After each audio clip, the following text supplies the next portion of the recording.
Hola, Pancho. ¿Cómo te va, Martín? Yo no te estoy escuchando, pero ¿cómo andas? ¿Todo bien? Muy bien. ¿Vos bien? Bueno, qué Un bueno gusto verte, verte. Pancho. Abrazo. Chao, nos vemos, Martín. Abrazo. Acá ya te saluda y ya vuelve a su rol paterno. Alguien se tiene que ocupar. Esto es así.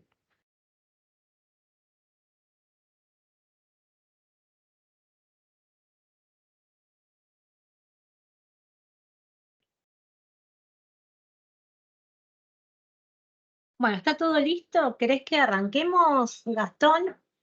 Así Bueno, aprovechamos. sí. ¿Sí? Sí, ¿Estamos listos, Francisco? Cuando quieran. Arrancamos, porque ya están la mayoría de los alumnos. Y pongo a grabar y el que llega un poquito más tarde después la puede ver. Sí, se van sumando.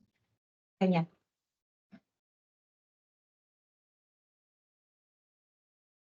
Bueno, Bueno, comencemos con la presentación, ¿te parece?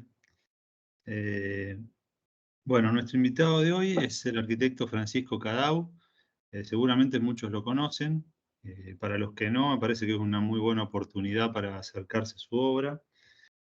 Primeramente, bueno, le cuento un poco a Francisco de qué se trata todo esto. Esto forma parte de esta charla, de un ciclo de charlas que están dentro de la maestría que organiza el Centro Poiesis, que es la maestría de investigación proyectual con orientación en vivienda.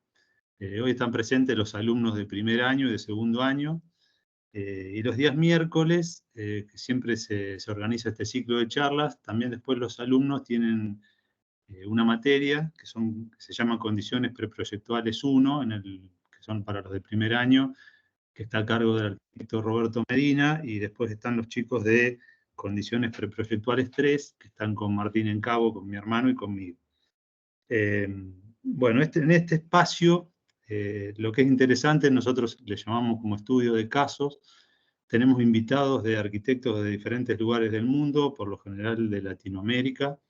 Y bueno, ya han participado, no sé, la clase pasada estuvo Noelia Monteiro de Brasil, estuvo también Diego Aceto de la Argentina, la otra clase anterior, ha participado el grupo Grúa, para nombrar algunos, ¿no?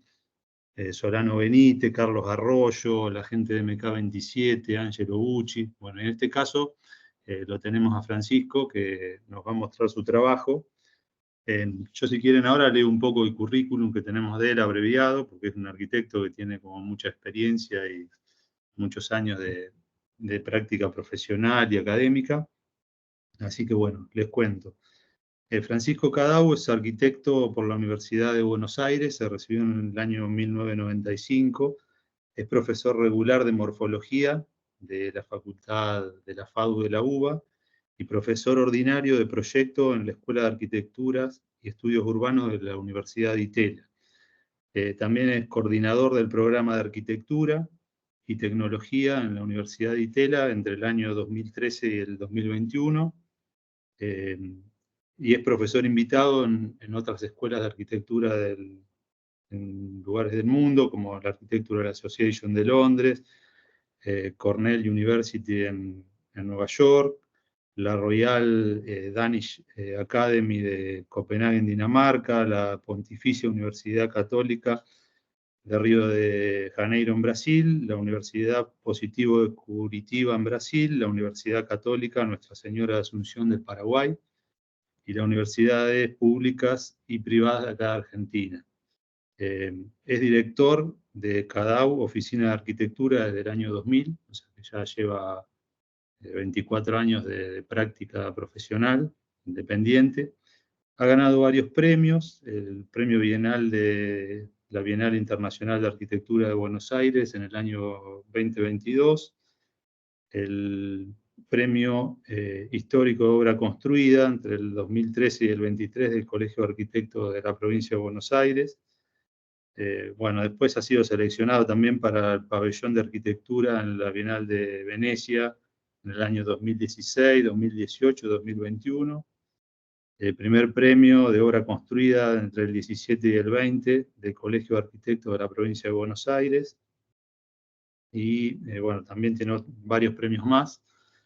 Ha ganado concursos, el primer premio del Concurso Nacional de Ideas del Parque Ribereño de Vicente López, el primer premio en el concurso de anteproyecto para la sede de la Cámara de Comercio de la Industria en Campana, el primer premio para el Concurso Nacional de Anteproyectos para la Ciudad Judicial de la provincia de Salta, y el primer premio para el concurso provincial de anteproyectos para el edificio anexo a la Catedral de Gualeguaychú, en Entre Ríos. Ha participado de bienales, de exposiciones internacionales en Austria, en Brasil, en Chile, en Colombia, en Ecuador, Estados Unidos, Holanda, Italia, Serbia y Paraguay. Ha publicado libros y también su trabajo ha sido publicado en revistas y en sitios web especializados. Francisco vive en Campana y bueno, tiene una práctica académica de muchos años, como ya he leído acá. Así que bueno, esa es su presentación abreviada, ¿no? Porque si no, estaríamos mucho tiempo más. Así que bueno, cuando vos lo dispongas, no sé, podemos comenzar si querés con la presentación. Habitualmente lo que hacemos es que los invitados muestran su trabajo y después hacemos un intercambio de preguntas entre los docentes, los alumnos, los que estén interesados.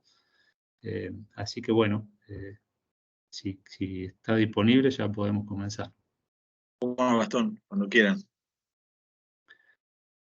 Bueno, en principio agradecer la invitación a la maestría y bueno, a Silvina, a vos Gastón también por la presentación. Preparé una serie de obras, tal vez lo que haga es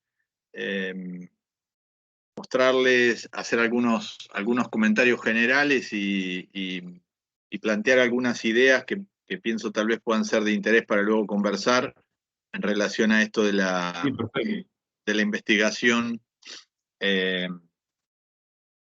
orientada al proyecto, ¿no? La investigación orientada al proyecto. Pensaba inicialmente, vamos acá. Bueno, el primer punto que quería comentar es el que se refiere a la tradición arquitectónica, que es el material con el que normalmente nos relacionamos, y su relación con la innovación, ¿no? Y en ese sentido, tal vez la primera idea que instalo dentro de la conversación tiene que ver con esta forma de entender a la tradición como potencia, es decir, no como un legado que hay que sostener, sino como una plataforma a partir de la cual desarrollar el trabajo y que justamente permite, desde el aporte individual, revitalizar esa tradición que en vez de ser concebida como algo inmóvil y cristalizado, puede ser entendida como algo vital, capaz de dar vida a nuevas formas y nuevas ideas dentro del campo de la arquitectura. En ese sentido, y también ahí relacionándose con la idea de la maestría, entender el trabajo que nos precede, que es un vasto trabajo en general, como un material a partir del cual construir nuestro propio trabajo. En ese sentido voy a mostrar ahora más o menos rápidamente dos trabajos inicialmente que están relacionados y que tienen que ver con lo que podríamos llamar el campo de las estructuras recíprocas. Esto deriva de los desarrollos de Leonardo da Vinci y también de muchas estructuras de puentes propios de la cultura oriental, del Imperio Chino en general, como antecedente incluso anterior a los desarrollos de Da Vinci, y que tiene que ver con esta idea de las estructuras que trabajan por relaciones de fricción entre las piezas. Son dos cubiertas para dos quinchos. En el primer caso es una estructura semicubierta, destinada a cubrir parte de un jardín existente, y en el segundo es una estructura ya más elaborada que resuelve un espacio con posibilidad de ser semicubierto o interior según la época del año. Este es el primero. Básicamente es una estructura organizada a partir de dos faldones dependientes contrapuestas que se encuentran trabadas por unas vigas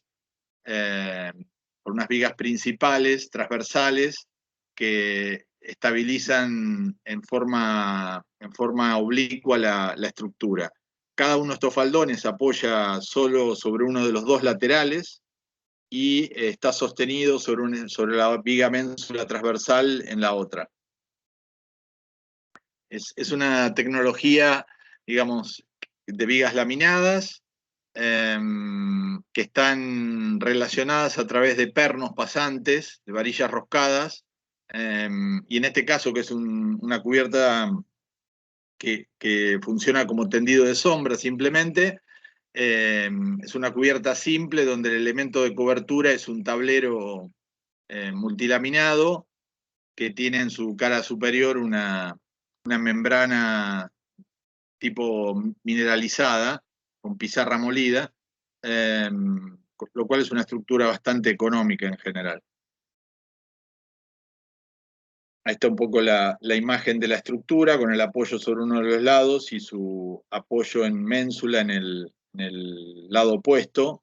Esto, digamos, por un lado tenía la intención de explorar la posibilidad de producir un tendido de sombra, pero que al mismo tiempo no generar un espacio demasiado interior, sino que uno pudiera desde debajo de la cubierta visibilizar las copas de los árboles, y también le permite a los árboles existentes pasar contra los laterales, al no llegar cada una de las cubiertas de lado a lado. La estructura del piso está organizada con la misma lógica, pero en sentido perpendicular a la cubierta, favoreciendo la condición pasante del espacio que está bajo el techo, y está materialmente producida con durmientes recuperados, durmientes de quebracho recuperados sobre una estructura de vigas de hormigón armado in situ. La visión del lado contrario, ahí se ve cómo pasa el árbol que está existente sobre el lateral izquierdo, y esta condición de no terminar de cerrar la bóveda, sino de permitir ver el cielo y las copas de los árboles en las aberturas que se generan entre los faldones. Esta es la otra cubierta, ya es una cubierta de mayor escala. También trabaja sobre estas estructuras tipo tijera, pero en este caso, en lugar de ser una estructura de dos faldones contrapuestos, son vigas de pendiente contrapuesta que se alternan, generando una cubierta en mariposa.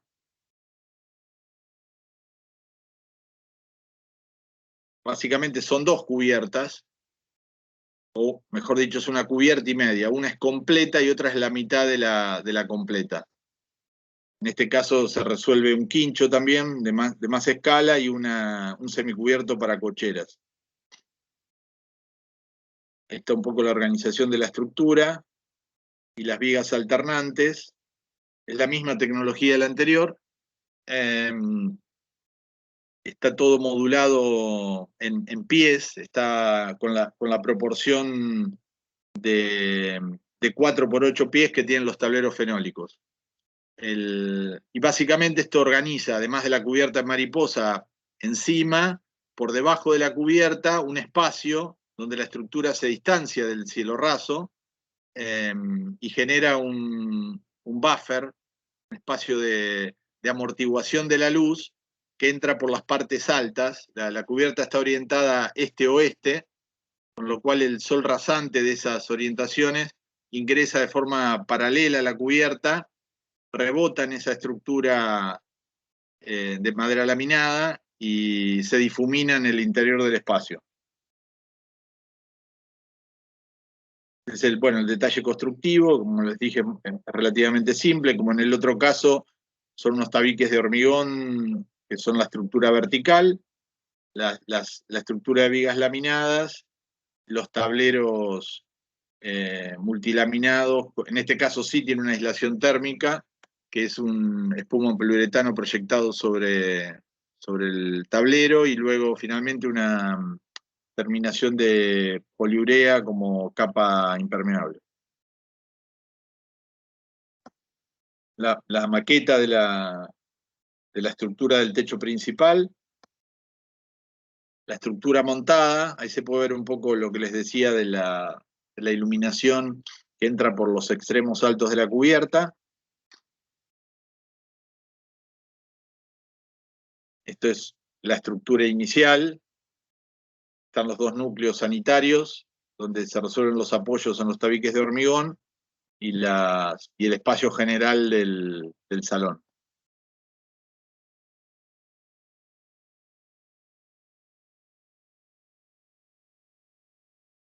Entre las dos cubiertas se resuelve una serie de patios que organizan la transición entre el espacio de acceso de la cochera y el salón, y también entre los tabiques y la casa existente se organizan otros espacios intermedios que controlan la relación de este programa semipúblico con la vivienda existente. Están estos pequeños patios que se organizan entre los tabiques. Bueno, esta es la paleta material. Básicamente trabaja una paleta material bastante reducida de hormigón y madera. El hormigón hacia el exterior y la madera hacia el exterior está trabajada de forma estriada, y hacia el interior está trabajada tanto el hormigón como la madera de forma lisa, con el hormigón con encofrado de tablas hacia afuera y encofrado de tableros hacia adentro, y con las vigas laminadas y los tableros del cielo raso y soporte de la cubierta que resuelven el interior. Bueno, esto ya con el cerramiento instalado, es un cerramiento practicable que permite que ese espacio funcione alternadamente como espacio interior o espacio semicubierto en verano.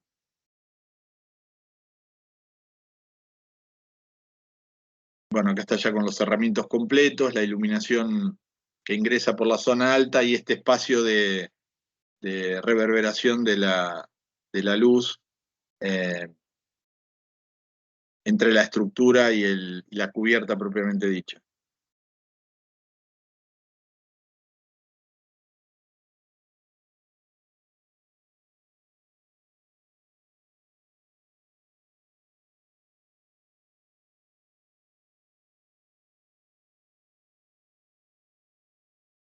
Bueno, acá lo que estamos viendo es un pequeño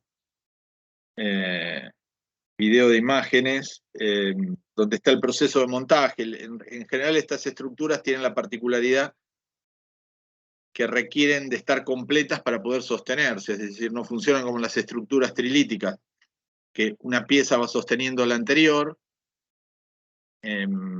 sino que uno necesita establecer la relación de trabazón en el conjunto para recién poder liberarlo a cargas, ¿no? En este caso se instalan las vigas que se van interconectando con estas varillas roscadas, se aprieta el conjunto, y una vez concluida el montaje de todas las piezas, recién puede ser liberado a cargas, retirando los puntales que sostienen las vigas principales, en este caso, ¿no? Las que establecen el equilibrio de la tijera, que son las vigas en sentido transversal.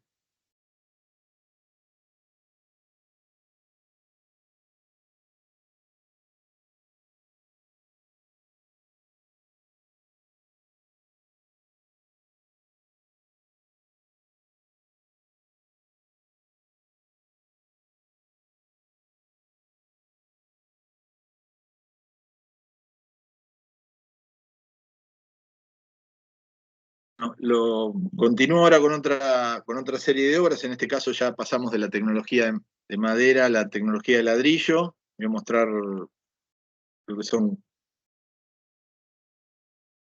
4 obras. La primera es la Casa de los Tamices, que es una de las primeras casas que inauguró esta investigación. básicamente donde se desarrolla el trabajo de los aparejos calados, o los que llamamos cribados normalmente.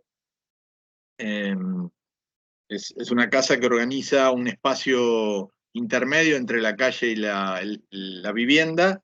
Es básicamente un patio que está cercado en su perímetro y que organiza una ventana cenital para ese patio, que funciona como espacio de transición y como espacio intermedio entre el mundo de lo público y el espacio privado. Este patio de acceso luego conduce al interior de la vivienda y tiene a la vez una condición pasante por debajo de la casa, ¿no?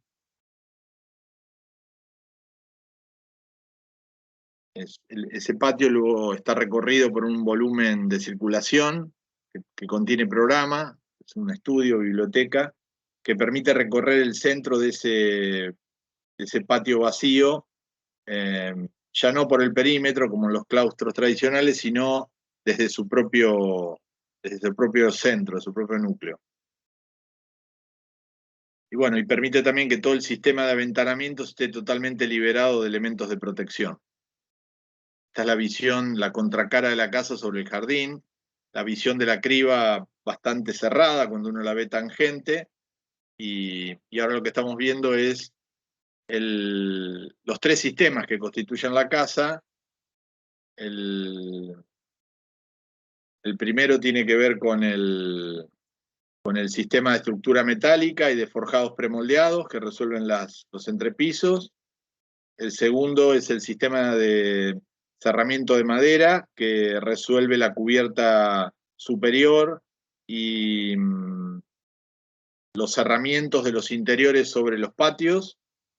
Y el tercer sistema es la envolvente de ladrillo que alterna momentos opacos y momentos calados. Es el catálogo de los elementos estructurales, que está organizado básicamente con dos perfiles. Son perfiles UPN 140 y hierros ángulos de 3 pulgadas. Esta medida del 140 es la medida que permite alojar tanto los forjados premoldeados de las losas como las paredes de ladrillo a la vista. Estos perfiles tienen 140 en su parte externa y aproximadamente 120 en su cavidad interior, lo cual permite recibir la dimensión del medio ladrillo, ¿no? del ladrillo de tizón. Bueno, acá se ven la estructura metálica, los premoldeados de las losas, los cerramientos de los aventanamientos, de paneles contrachapados de madera y carpinterías de madera, y la envolvente perimetral. Es un detalle del portón de acceso. La serie de cribas, de variaciones de cribas que hay en el perímetro. Las pruebas, las mock-ups uno en uno de esos aparejos. Los del frente están dispuestos en forma normal a la fachada y los laterales tienen una angulación que permite orientar al este y las vistas hacia la avenida. Y luego varían en espesor simple o doble, ¿no? 15 o 30. Talle de la criba del patio de frente. La criba lateral que les comentaba, angulada. Y la criba de frente de forma normal a la calle. El segundo punto que quería introducir tiene que ver con una segunda línea de trabajo, de investigación, que tiene que ver con la exploración material. Y que básicamente plantea que el a priori no es, digamos que la forma no es ni un a priori ni interno ni externo, es decir, que no se le impone una forma previamente al material, y tampoco el material es entendido como contenedor de una forma preestablecida, sino que la forma resulta del proceso de exploración a través del propio material, y son justamente esos procesos los que informan el material, y donde la forma es un emergente.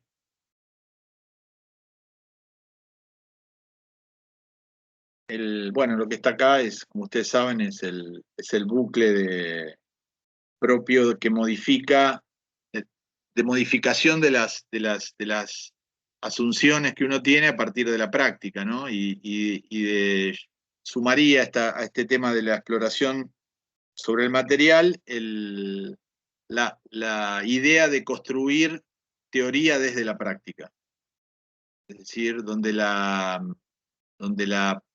práctica y la técnica en particular no se entienden como facilitadores de una forma o de ideas que están establecidas previamente, sino que justamente el proceso de experimentación material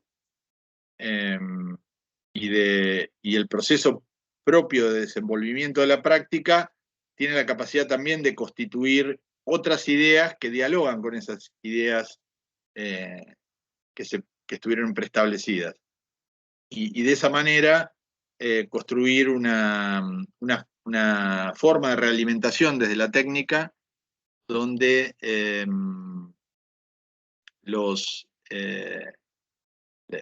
desarrollo de la técnica y la organización material del proyecto no se vuelve un medio de facilitación de la idea preestablecida, sino donde instala ideas que dialogan con las otras ideas que provienen de otros campos, por ejemplo, del campo de la teoría o el campo de la proyectación formal. Ahora voy a mostrar dos obras que tienen que ver con el pasaje de los problemas que se instalaron en esta primera vivienda unifamiliar en la escala de la vivienda multifamiliar. Es un conjunto de 4 casas que opera bastante sobre el problema de la tensión entre lo individual y lo colectivo. Son 4 viviendas apareadas que trabajan con una serie de accesos y servicios individuales.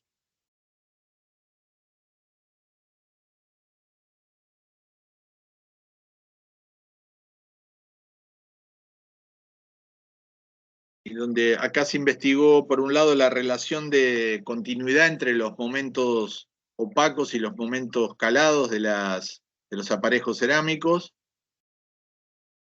Y también se exploró la capacidad performativa de estas superficies como elementos de autosombreo, como elementos de disipación del calor que almacena la masa cerámica durante el día.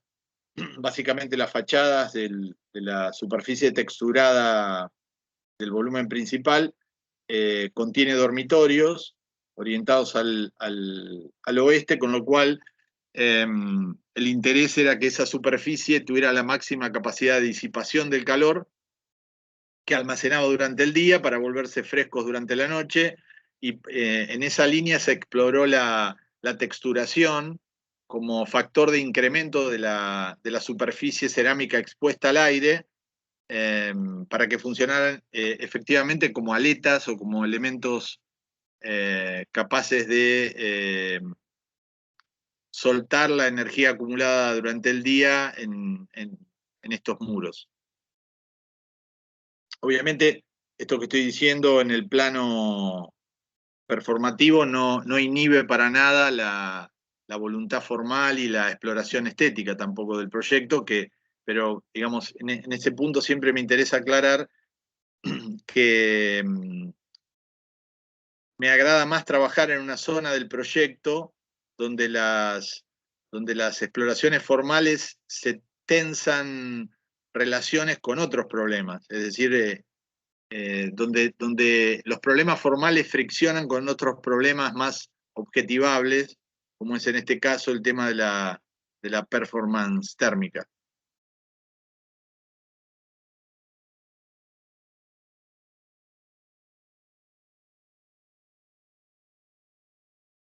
Bueno, son los planos ejecutivos, detalles de las texturas caladas y opacas. Esta es la segunda obra de vivienda colectiva. En este caso trabaja en una zona más céntrica. Acá se prioriza la continuidad del conjunto por sobre la unidad, a diferencia de la anterior.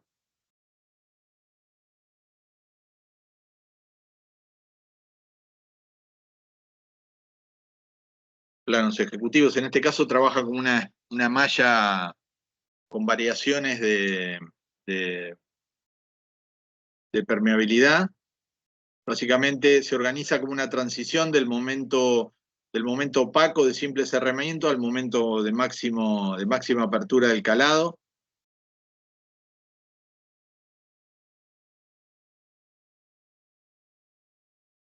Y como segunda línea acá se exploró también el ladrillo, pero en su versión pintada,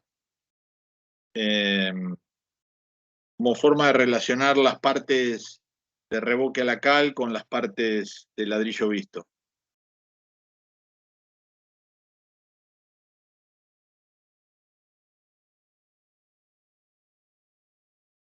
Bueno, acá directamente ya se suprimen todos los elementos de referencia a la escala, ¿no?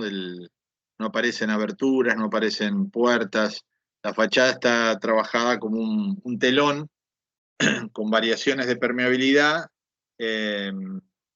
Por detrás de los momentos calados se pueden observar los espacios de los patios de iluminación y ventilación de los dormitorios. Y es el único signo que marca el ritmo de la repetición de las unidades.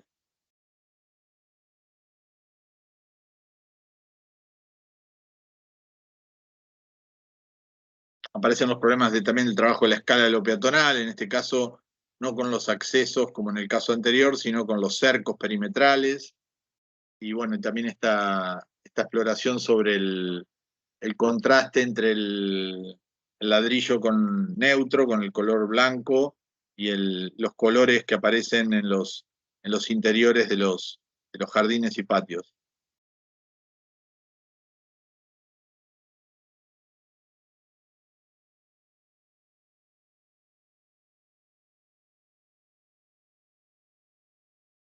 Fachada lateral, sobre el lateral, la calle corta.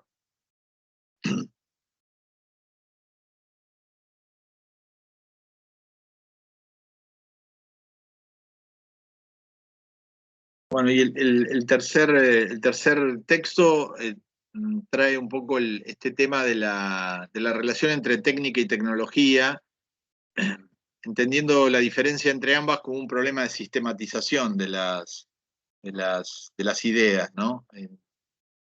Si bien la tecnología nace de la técnica, la tecnología también puede ser entendida como un salto evolutivo respecto a esta, en términos de una forma de conocimiento que puede funcionar transversalmente a las diferencias y capaz de constituir un tipo de desarrollo superador respecto a la mera técnica. Esto es lo que estoy mostrando ahora, es la tapa del libro Tecnologías del Ladrillo que hicimos en el programa de Arquitectura y Tecnología. Esto lo hicimos en conjunto con Ciro Nacle y Victoria de la Chiesa. Y bueno, y básicamente lo que hizo el trabajo fue recopilar una serie de aparejos de la tradición arquitectónica en general y de la tradición argentina en particular. Los recopiló, los dibujó, reconoció sus patrones organizativos y los analizó a partir de una serie de categorías transversales a todos ellos, que básicamente medían sus capacidades de portancia, su nivel de trabazón entre las piezas, la cantidad de superficie expuesta que podían ofrecer al aire, los grados de permeabilidad que presentaban, su comportamiento a la estabilidad en sentido gravitatorio, en sentido del empuje lateral, es decir, sobre una serie de parámetros que pudieran permitir entender su potencialidad de aplicación en el campo de las envolventes, también reconociendo que la tecnología del ladrillo es la tecnología más usada a nivel global, ¿no? A pesar de que tal vez no es la tecnología que recibe más atención desde el campo de la academia y del campo de la disciplina en particular, sigue siendo la tecnología más utilizada a nivel global, ¿no? Sobre todo por la incidencia que tienen su uso por ejemplo, en la India o en otros países de Asia. Bueno, y es una tecnología que en general, con el desarrollo de la estructura metálica y del hormigón armado a partir de los inicios del siglo XX, fue perdiendo espacio como estructura integral, ¿no? A la manera de las estructuras romanas, digamos, que resolvían sostén y cerramiento, y fue adquiriendo cada vez un papel más epidérmico, primero pasando de estructura a cerramiento y luego de cerramiento a elemento de decoración casi de las envolventes. En ese sentido nos parecía que era importante retomar y especular acerca de sus posibles aplicaciones a futuro, también entendiendo las capacidades que tiene la cerámica para los desempeños ambientales, para constituir envolventes capaces de aislar, pero al mismo tiempo respirar y de permitir atmósferas permeables entre interior y exterior. Bueno, y en esa línea desarrollamos una hipótesis que era básicamente la de entender estos aparejos tradicionales que se denominan normalmente con su denominación de origen, como aparejo inglés, aparejo belga, aparejo flamengo, entenderlos como una serie de organizaciones o de disposiciones de rotación y traslación de las piezas de mampuesto en los tres ejes, ¿no? En X, en Y, en Z, y en esa forma de entendimiento asumir que los aparejos no eran simples opciones entre las cuales uno podría optar para desarrollar el proyecto, sino que podía entender o podía adoptar más de una configuración de aparejo y podía transicionar de forma continua de uno al otro a través de la propia envolvente, desarrollando envolventes cerámicas capaces de brindar distintos comportamientos dentro de una organización unitaria. Este es lo que voy a mostrar, es el edificio Damero, que básicamente trabaja sobre esa hipótesis y básicamente organiza dos aparejos que son el aparejo de soga y el aparejo de tizón. Son los aparejos, como ustedes saben, el de soga es el que está paralelo al plano de fachada, el de tizón el que está normal al plano de fachada, y además de esos dos aparejos que funcionan como punto de inicio y final, la transición que va de uno al otro, y en ese despliegue de la transición organiza esta suerte de celosías cerámicas que controlan las ventanas de los dormitorios del edificio.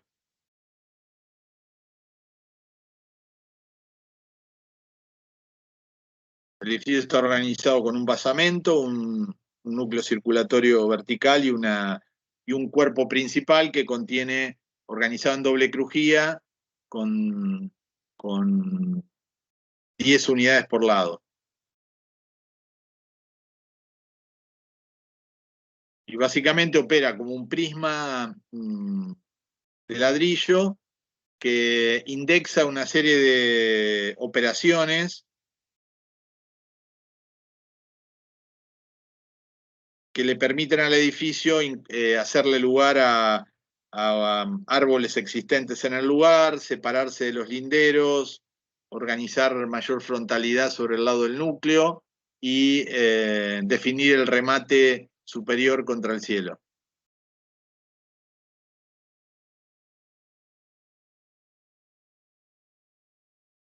Las plantas están organizadas como en plantas impares y pares, y básicamente la planta tipo tiene una estructura de plenos corridos, paralelos al palier circulatorio, que separa las dos crujías, respecto del cual se van adosando a izquierda y derecha alternadamente unos tabiques sanitarios que organizan los baños y las cocinas.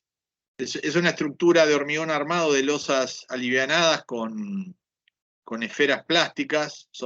Está hecho con pelotas de fútbol, número 5 de PVC,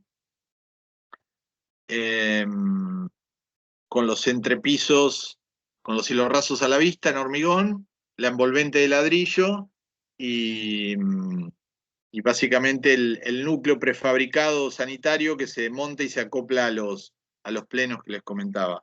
Estos plenos corridos son los que permiten generar la alternancia de unidades y de terrazas que organizan el patrón endamero que le da nombre al edificio. La sección, el basamento, 2 seminiveles de cochera, cubierta y descubierta. Ahí se ven los árboles adelante y atrás, que les comentaba, los árboles existentes, entre los que se implanta el edificio. La mansarda del remate arriba. La situación de acceso, el hall, bueno, el tratamiento de los paramentos interiores del recinto constituido por las medianeras y el muro de frente de acceso.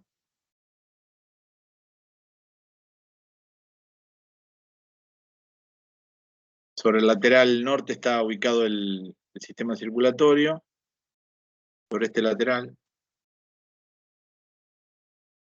El núcleo circulatorio al que dan los plenos. Todos los plenos son accesibles desde el palier, ¿no? Todas las montantes sanitarias están organizadas con tableros removibles sobre ese palier. Esta es la organización de los conductos de descarga de arriba hacia abajo y de ventilaciones de abajo hacia arriba que se intercalan en los plenos sanitarios. Las unidades izquierda y derecha, que básicamente están organizadas con una sustracción, que es la terraza, y con un lleno, que es el espacio cerrado del baño y la cocina.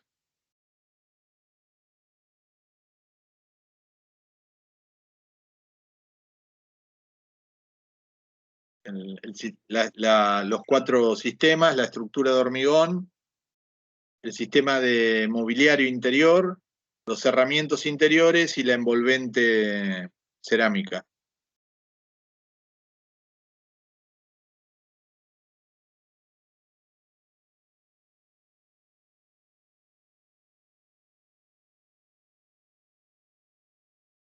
La organización de la envolvente. Acá está un poco el detalle de la transición de la soga al tizón.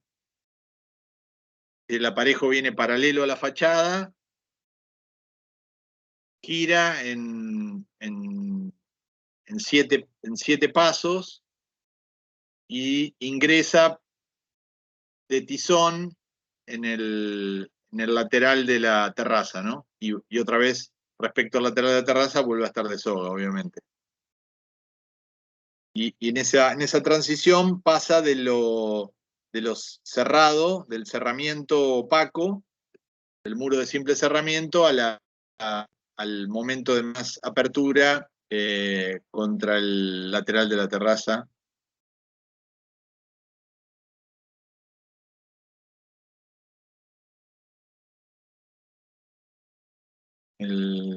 la fachada al lado contrafrente, son iguales las fachadas. Y lo que está a la derecha es el dibujo del total de las hiladas, de los cinco niveles, dibujadas una arriba de la otra.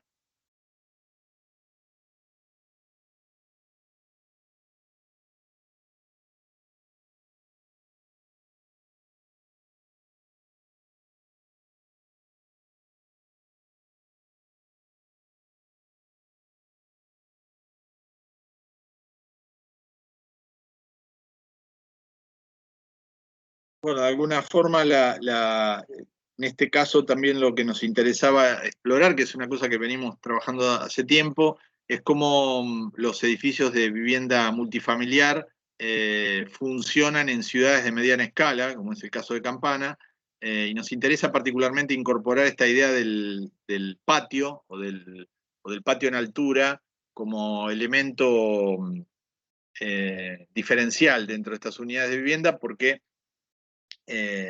entendemos que todas las personas que están migrando hacia lo multifamiliar son personas que han nacido y han crecido en relación a viviendas o a unidades que al menos tenían algún espacio exterior como elemento constitutivo del habitar.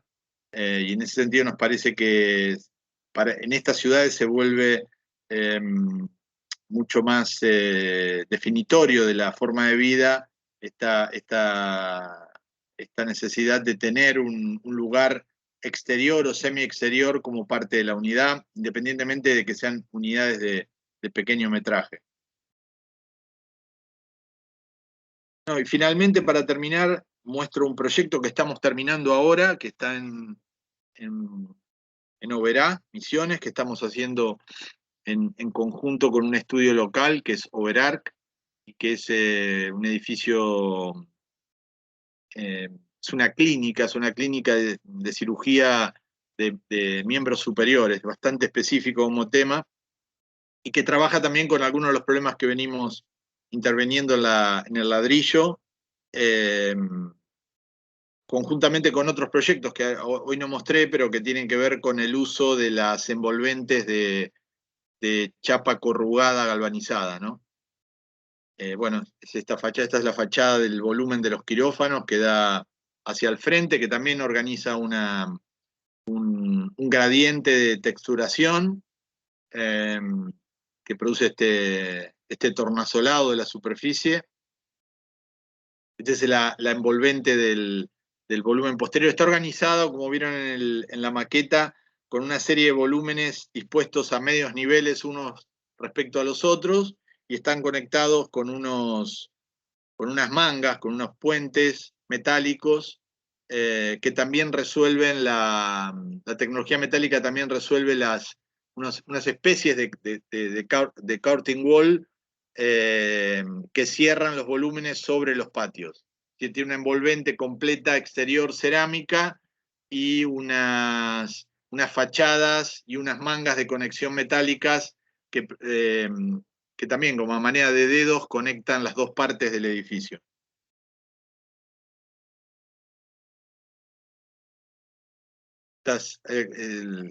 Son las fachadas estas metálicas que cierran los patios, que combinan chapa corrugada con cerramientos vidriados de aluminio.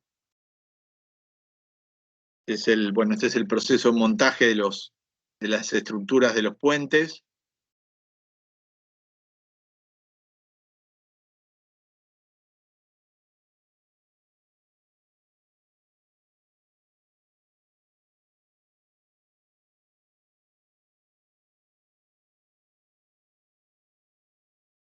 Que básicamente lo que permiten es que desde el acceso uno baja y sube un nivel para los dos niveles públicos, y luego tiene otra serie de mangas que interconectan el sector de médicos con el quirófano, la parte estéril. Hay una comunicación limpia, lo que se llama limpia, y una que es sucia dentro de eso, que son una serie de tecnicismos del funcionamiento de los centros médicos. Estas fotos nos las mandaron hoy, justamente, que están terminando el cerramiento de las mangas que conectan los dos cuerpos que se ubican, uno a nivel de la calle y otro más abajo en el terreno en pendiente.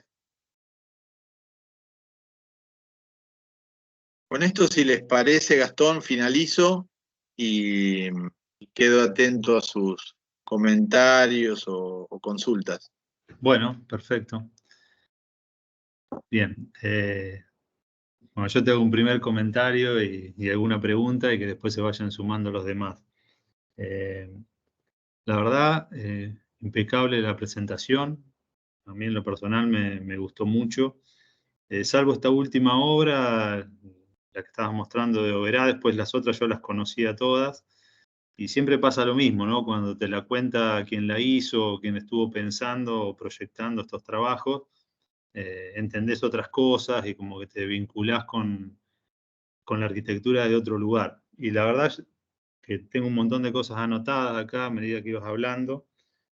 No voy a pasar por todo para que no se haga muy largo, pero estaba pensando como esta cuestión de tenés una obra que investiga, como que indaga mucho desde la práctica proyectual y constructiva, pero que genera todo el tiempo como planteos críticos y como de una reflexión intelectual muy grande, y que es muy difícil, tanto en el medio local como en la mayoría de las prácticas que uno ve, poder lograr eso. O sea, como todos enfrentamos como algunas condiciones que son como bastante parecidas a veces cuando nos ponemos a trabajar, pero hay como diferentes maneras de abordarla, y me parece que la obra tuya es como muy clara en eso, ¿no? Entonces vos como que lo ibas separando por temas para poder explicarlo mejor, para poder entrar, pero en realidad como que la obra tuya tiene todo el tiempo mezclado, digo, desde la primera obra que nos mostraba, que eran los quinchos,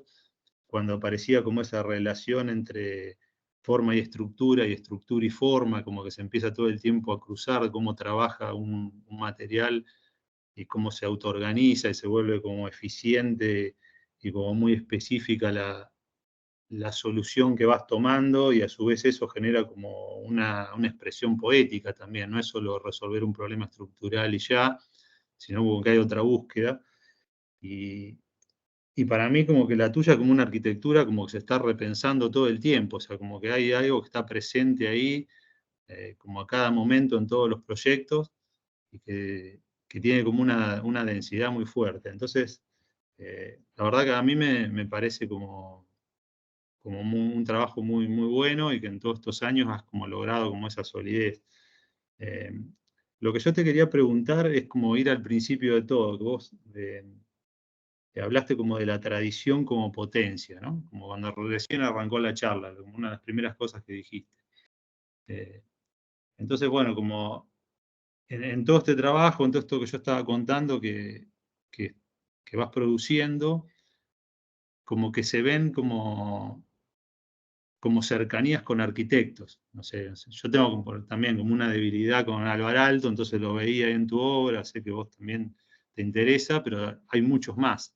Entonces, mi pregunta era esa, como saber con qué arquitectos o con qué tipo de arquitecturas estableciste diálogo en todos estos años y de qué manera, porque cada uno como le entramos como de manera diferente, y me parece que estaría bueno si nos podés contar eso, de cómo vos lo planteás en tu estudio y en la práctica académica también, y cómo vas conformando como todas estas relaciones entre lo que uno piensa, las posibilidades constructivas, los clientes, y siempre cómo volvés como a ciertos maestros o a cierta arquitectura que a vos te parece interesante para producir esa potencia, ¿no? Como para poder lograr como que esa tradición en realidad no genere como un ancla en tu arquitectura, sino que genere como la potencia que la lleva hacia adelante, hacia el nuevo proyecto. Es como lo que te quería preguntar. Entiendo, bueno, sí, gracias por tus palabras, Gastón, en principio, em, sí, creo que tal vez dentro de lo que decís encuentro dos cosas tal vez para comentar. La primera tiene que ver con la idea del holístico de la disciplina, ¿no? Me parece que me ha tocado estar en diferentes, bueno, estoy viendo acá, por ejemplo, lo veo a Pedro Herrera, que fue alumno en el posgrado en Ditela. Pedro, hola. Pero también me ha tocado tener alumnos de los niveles iniciales, de las introducciones al proyecto, por ejemplo. Y también me ha tocado dar clases en el área técnica, o me ha tocado dar clases de morfología, es decir, y en esa línea, primero, lo primero que diría es que me parece que todos los campos de conocimiento son importantes como insumos del proyecto, ¿no? O sea, en la medida que uno entiende que la historia de la arquitectura, la técnica en general, ¿no? Y cuando digo la técnica, involucro las estructuras, las construcciones, las instalaciones, como recién nombré en el edificio de Amero, de la organización de las instalaciones. Uno diría, bueno, pero ¿qué uno puede pensar de las instalaciones para liberar el proyecto? Y bueno, en ese caso es una instalación lo suficientemente dúctil para permitir que el proyecto organice, por ejemplo, patrones distributivos que no sean los de mera apilación o los de... entonces, para eso uno tiene que dominar la técnica o esa técnica y ponerla al servicio del proyecto también, ¿no? Porque desde ahí también se pueden constituir ideas. Se pueden abortar ideas o se pueden constituir o generar ideas también. Entonces creo que lo primero me parece que tiene que ver con esa idea de interesarse en todos los campos del conocimiento de la arquitectura, no solamente para ser un buen arquitecto, para ser un arquitecto en los términos profesionales, que es importante, obviamente, sino porque entiendo que si no uno se pierde como una materia prima que está ahí para justamente constituir ideas dentro del proyecto. Sí, también perdés como cierto manejo de una parte de tu edificio. No sé, Claro. estaba pensando en algo que, en relación a esto que decís, que hace muchos años leía, creo que en una croquis, que en una entrevista que le hacían a Ren Koolhaas, y él decía que en un momento se puso a estudiar las instalaciones de los edificios porque se dio cuenta que había un 30% del volumen del edificio que él no lo manejaba. Y como que esto lo empezó como a volver medio loco. Entonces se puso a estudiar instalaciones y se dio cuenta que, bueno, que si vos no lo pensás, alguien lo va a pensar y alguien lo va a hacer. O sea, no es que el edificio va a quedar sin instalaciones porque vos no sabés instalaciones. Pero bueno, ya deja de pasar por tus manos. Entonces digo, cuando haces una obra que querés que cumpla con ciertas condiciones, es lo que decís vos, te tenés que interesar. Pasa Claro, también por sí, ese lado. y eso no necesariamente implica que uno se vuelva un especialista en el No, tema, no, pero claro, sí no. que tenga un manejo que le permita interactuar con los terceros, si es que hubiera asesores y demás, o con Claro. los rubros, si uno trabaja en escalas más acotadas, como puede ser mi caso, con los que intervienen, con los ejecutores de las cosas y poder hablar de tú a tú con ellos y poder justamente internalizar esas lógicas que ellos te pueden transmitir también como elementos del pensamiento del proyecto. Eso, lo primero en relación a eso, creo como el valor de todos los campos del conocimiento como oportunidades para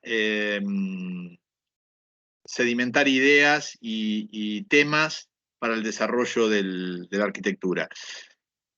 Lo segundo tiene que ver con esto que decías vos, de la relación. Dentro de eso aparece toda la tradición, y la tradición no solamente es lo hecho, lo materialmente hecho, sino también el corpus de ideas que preexisten, ¿no? Vos decías recién, bueno, si, esto que decías de Koolhaas, que bueno, si yo no lo pienso, alguien lo está pensando.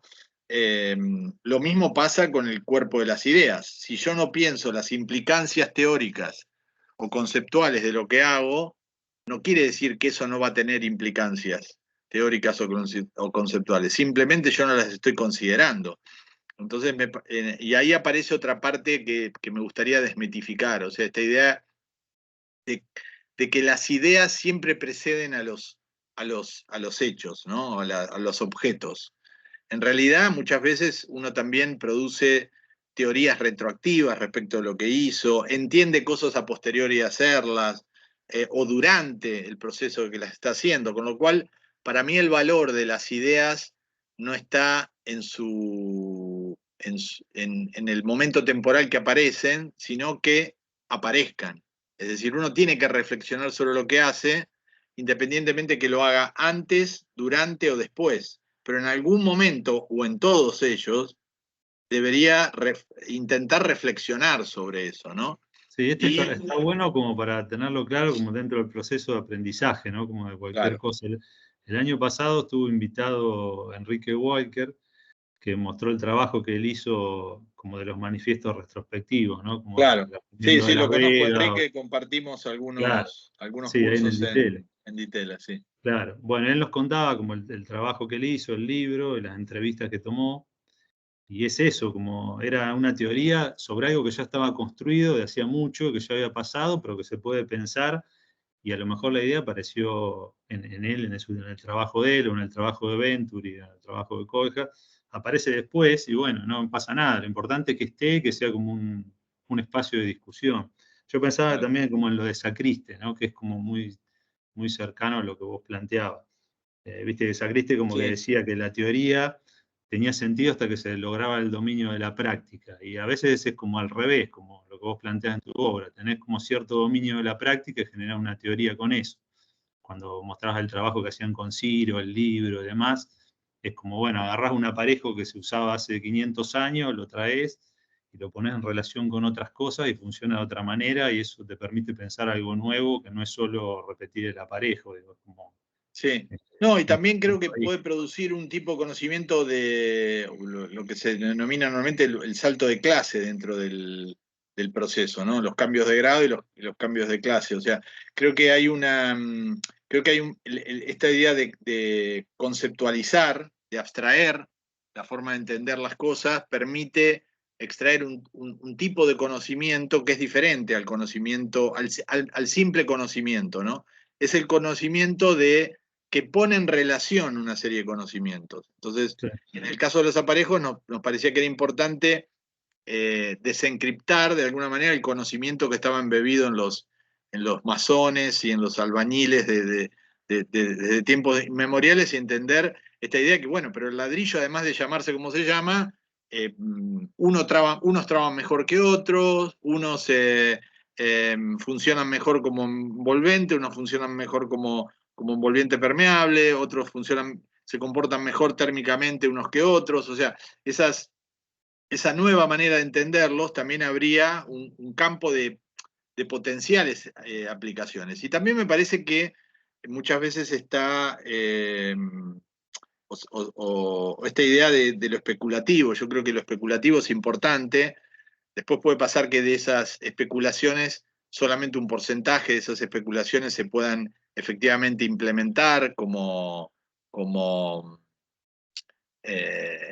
tecnología aplicada, por ejemplo, pero creo que vale la pena el intento de investigar en esa línea, porque con un pequeño porcentaje, como es en este caso, que se puede desarrollar en un edificio, se puede hacer, ya eso tiene un valor, y me parece que eso también, a eso me refería también un poco con revitalizar la tradición, es decir, el flaco favor le hace uno a la tradición si uno simplemente replica lo que está hecho, como un legado a sostener, porque desde ese momento está decretando la muerte de la tradición, es letra muerta eso. Me parece que justamente, y lo digo con absoluta humildad, el pequeño aporte que uno puede hacer, la pequeña contribución que uno puede hacer, va en la línea de revitalizar ese linaje de alguna forma, ¿no? Entonces creo que y no me quiero escapar de tu pregunta respecto a qué arquitectura y la verdad que tengo que citar a mucha arquitectura, Sí, sí, me imagino. digamos, donde tiene que ver, no sé, empezando por Bucho Valiero, que fue mi profesor de 5, y con el cual tuvimos larguísimas conversaciones en Hermans, en las sobremesas de después de las correcciones de proyecto, Lorenzo Gigli, con él también, que tuvimos el lujo de tenerlos a ambos como profesor y ayudante, miren qué ayudante. Y bueno, yendo después a gente que no vi en mi vida, pero que siempre estudié su arquitectura, como puede ser, no sé, la arquitectura de Michel de Clercq en Europa, o obviamente la arquitectura de Alvar Aalto, ¿no? Toda la arquitectura de Alvar Aalto. Otra, sin irme tan lejos, también otra gente que puede estar acá en el medio no tan conocidos como el Rosarino Scrimaglio, o gente que ha aportado también su cuota de innovación importante dentro de nuestra disciplina, pero seguramente me olvido de gente, pero no, en ese sentido creo que la verdadera capacidad de utilizar la tradición parte de un estudio y de un conocimiento de lo que hicieron otros, básicamente. Y ahí va nuestro reconocimiento a ellos también, ¿no? Como decir, eso, por eso digo, es como pararse en los hombros de gigantes para desde ahí ver qué pequeño aporte uno puede hacer, pero uno no está arrancando de cero. Solamente si quiere arranca de cero, si no tiene esa montaña sobre la cual pararse y poder ver más lejos, ¿no? Me parece que ahí hay una... Y eso no quiere decir que siempre uno lo pueda hacer. Es digamos, una predisposición a eso, y una mirada en esa dirección. Después habrá proyectos donde uno lo puede lograr más, proyectos lo puede lograr menos, pero es importante, me parece, tener esa actitud respecto a la tradición de su conocimiento íntimo, por un lado, y luego de ahí decir, bueno, ¿cuál podría ser desde nuestro tiempo y de nuestro lugar, cuál podría ser el aporte que podríamos hacer, entendiendo que esos aportes no necesariamente son grandes giros, sino que a veces son pequeñas contribuciones en una dirección que acumulativamente, como la gota, va produciendo luego efectivamente la transformación, claro. Bueno, ¿quién se quiere sumar? ¿Algún alumno, docente que quiera hacer alguna pregunta, Francisco? Aprovechemos. ¿Quién levanta la mano? Hola, ¿cómo estás, Francisco? Ahí está Roberto. Hola, Roberto. Nada, de mi parte, felicitarte por la exposición y por la obra, que es de una exquisitez y precisión ahí en la tectónica, entendida como este ensamblaje entre los materiales y las distintas partes, es exquisita.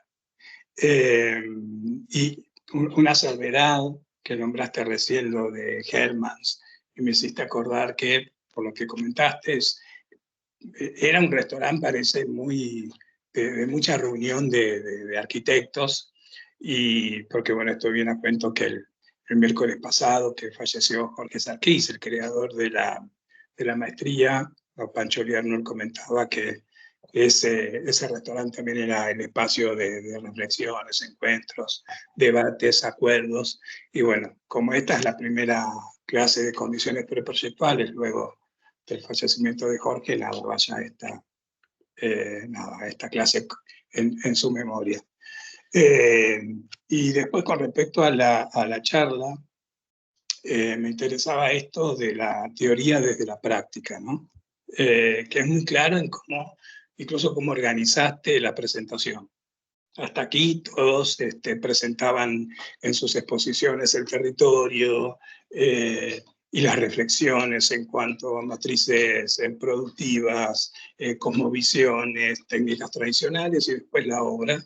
Pero había una construcción teórica y después la obra que surgía justificaba tal vez esa teoría.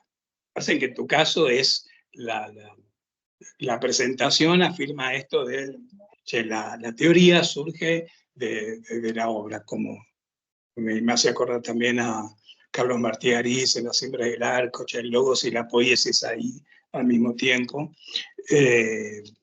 Y también en el proceso de tu presentación empezaron a aparecer como unas imágenes, sobre todo unas fachadas con mucha precisión.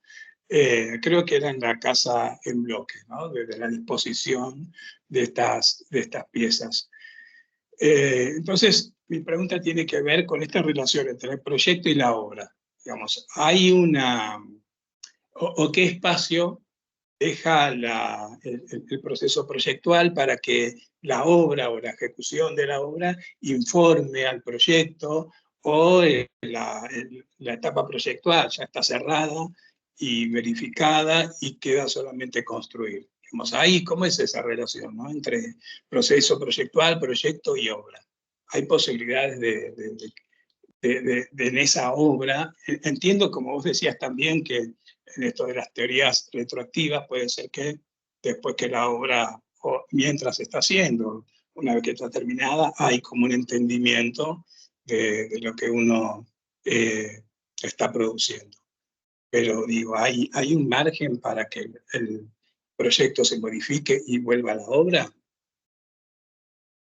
Sí, sí, hay un margen y también creo que hemos ido construyendo algunos procedimientos intermedios, diría yo. Nosotros usamos algunas, digamos, lo que llamamos a veces maquetas de emulación material, o a veces hacemos ensayos o mock-ups en escalas ligeramente reducidas, pero a tecnología real. Entonces, digamos, probamos, no sé, por ejemplo, como no tampoco tenemos tanto presupuesto para hacer grandes pruebas y grandes muestras en la obra, por ejemplo, sí, con los maestros albañiles decimos, bueno, a ver cuánto es el apoyo que puede tener, cuál es el apoyo mínimo que puede tener el ladrillo para ser estable, para conservarse.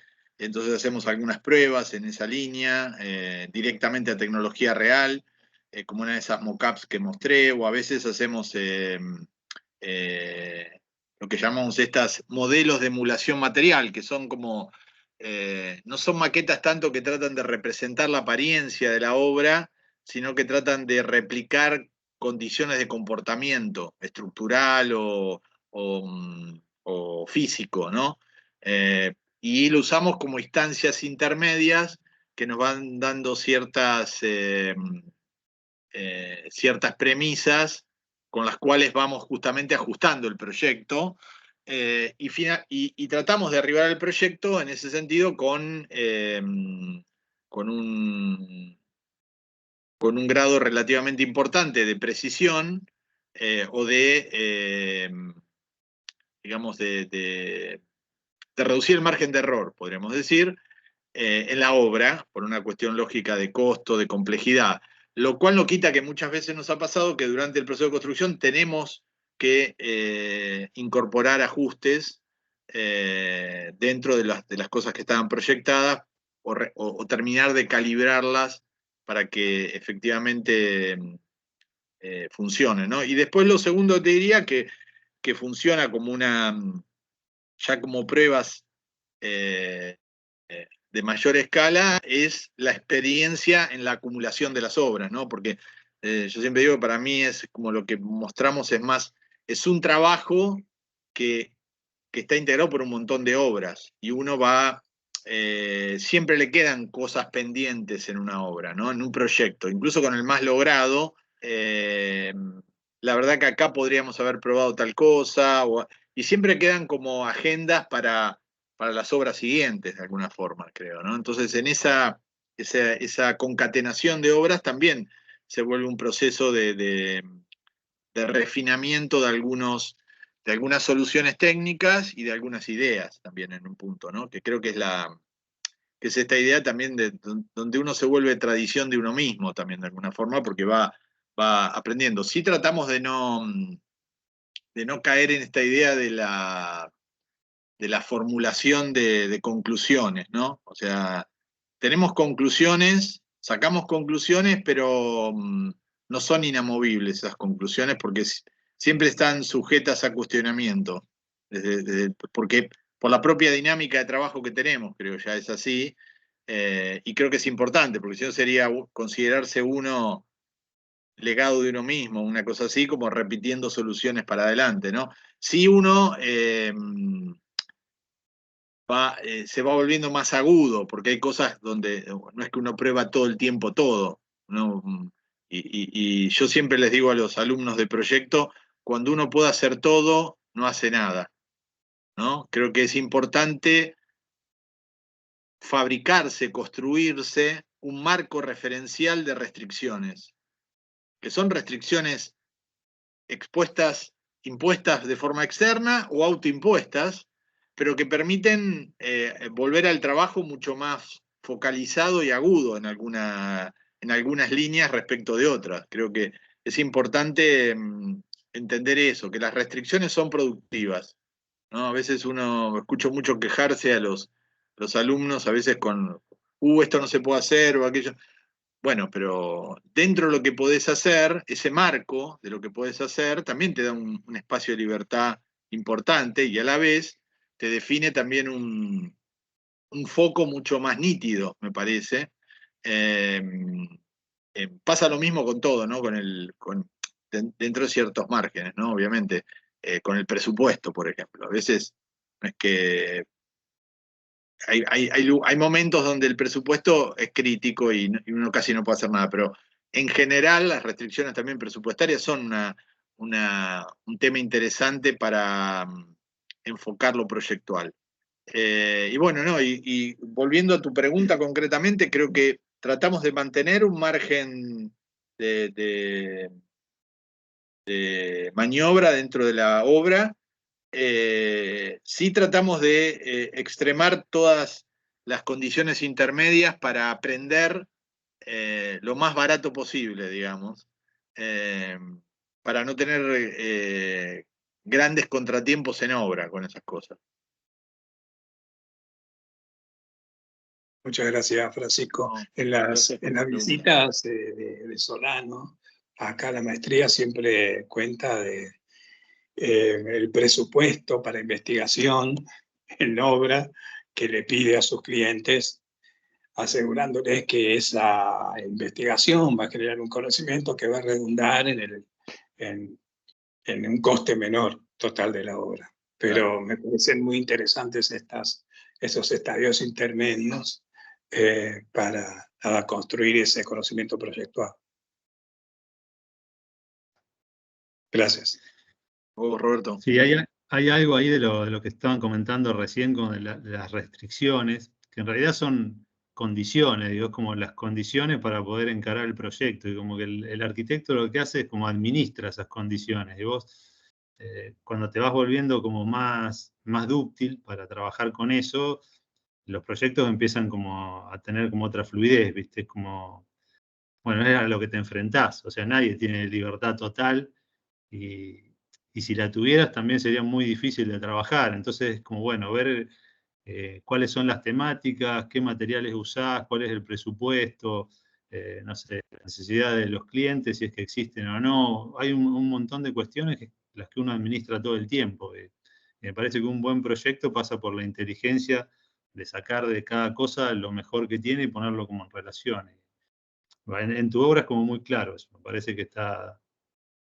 Que en otras también, pero por ahí es más difícil de verlo, digo, como en la tuya, como todo el tiempo estás como dándole vuelta a esto de repensarlo, y me parece que ahí se vuelve que no, esto que vos decías, que no es que te copias a vos mismo, sino como que todo el tiempo la dejas abierta para poder pensarla de nuevo, y entonces se vuelve más claro. Me parece que está muy bien. Bueno, ¿alguien más levanta mano? A ver quién, si quieren hacer alguna pregunta, aprovechen este momento. Están muy tímidos todos.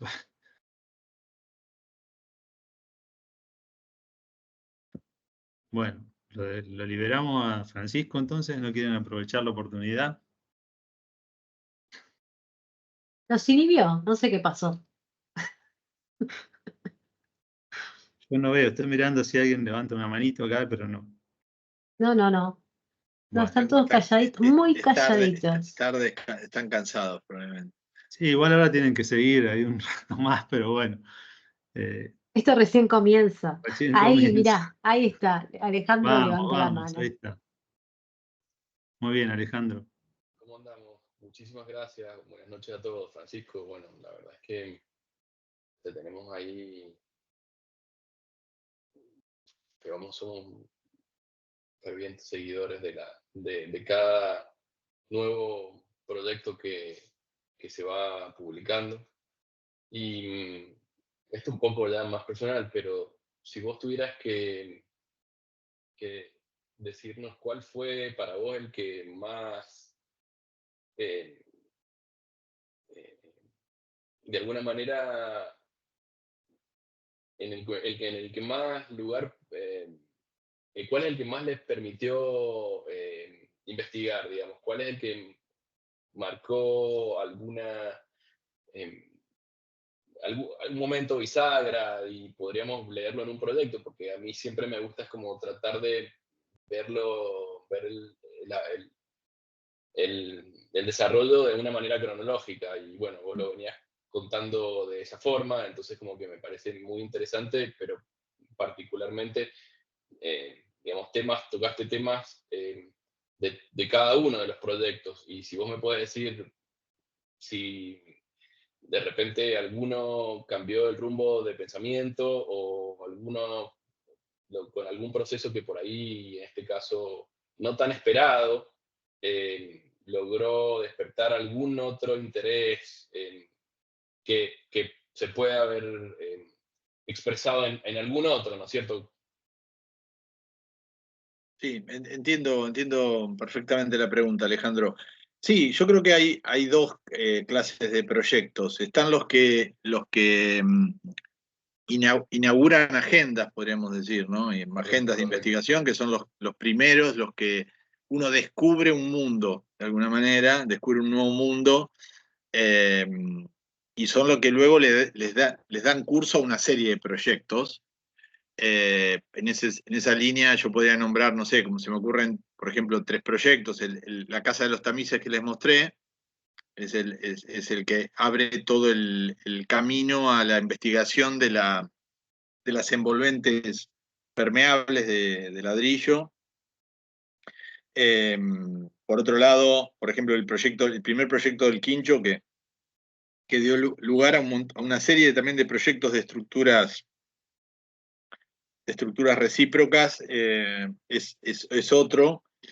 Y después la obra donde tenemos nuestro estudio, que es la Casa Guardabarrera, que inicialmente se originó como un proyecto de ampliación de una vivienda existente con una estructura ligera montada sobre la estructura muraria que la preexistía, y luego le dio curso a toda una serie de proyectos y a una teorización acerca de cómo ese sistema se podría volver un mecanismo de densificación de ciudades de escala intermedia, alternativo a los sistemas de tabula rasa, que demuelen y engloban parcela y construyen edificios de altura, ¿no? Es decir, cómo elaborar una teoría que no es ni más ni menos que una racionalización de los procesos de autoconstrucción de las familias, naturalmente, donde los hijos construyen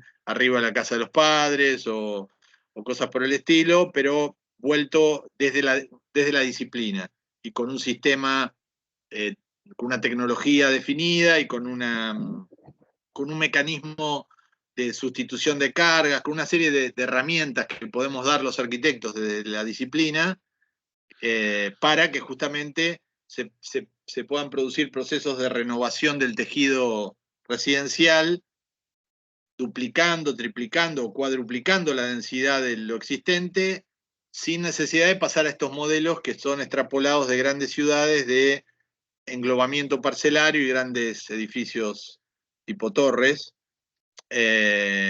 cuando las ciudades no necesitan multiplicar su densidad por 20 o por 40, en realidad necesitan muchas veces para alcanzar su máximo posible, con incrementos de este orden, por ejemplo, con la transformación del unifamiliar a multifamiliar y de un nivel a 2 niveles, muchas veces se consiguen valores de densificación más razonables para estas ciudades y que son menos violentos y menos conflictivos con el conjunto de la ciudad.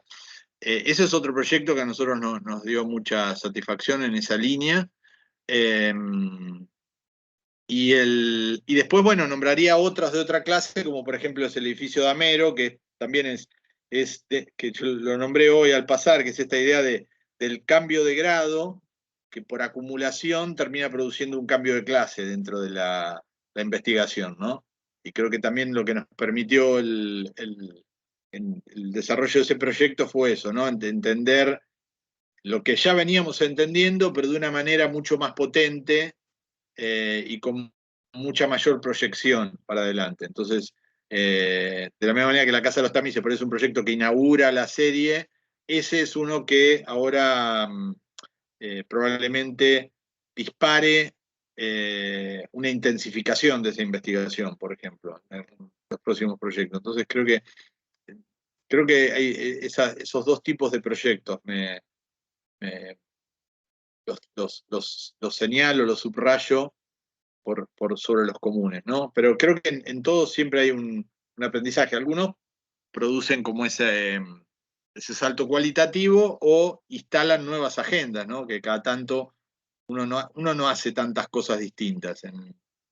¿No? Creo que uno generalmente hace todo lo que creen que uno hace, o creo, o quiero creer que uno hace pocas cosas y trata de hacer esas pocas cosas bien, o con cierta profundidad, cierta intensidad. Entonces creo que cada tanto aparecen estas nuevas líneas de trabajo, por suerte, y como funcionan como bocanadas también de aire fresco dentro del trabajo del estudio, ¿no? Claro. Bueno, te agradezco muchísimo, Francisco, también ahí creo que Gracias por la retomamos pregunta. Bueno, ¿hay alguien más también que quiere hacer otra consulta? Sí, ¿se me escucha? Sí, perfectamente. En esa misma línea como ¿hay alguno que a partir de un error haya generado agenda o algún otro tipo de conocimiento que te haya marcado algún camino? Sí, Si error creo es la que palabra, pero... sí, es como, sí, podríamos llamar error o lo podríamos llamar también un hallazgo Claro. en términos de una pequeña cosa o algo que en un proyecto es un elemento menor o una pequeña fracción del proyecto, que uno reconoce ahí un potencial y luego en el siguiente proyecto eso se vuelve como todo, ¿no? Es como, sí, no, estoy haciendo memoria a ver para darles un ejemplo de eso, pero bueno, pasó esto creo que en otra obra anterior a Casa de los Tamices, creo que estaba esta idea de reconocer el dibujo de los patrones de los aparejos como elementos en un conjunto de casas, que son las casas de Brown, que es un conjunto de 5 pequeñas casas de ladrillo. Ahí aparecieron una serie de soluciones de aparejos coyunturales, o sea, de situaciones totalmente coyunturales, que permitieron reconocer el valor o el potencial de los aparejos como elementos para la organización de estas figuras caladas, ¿no?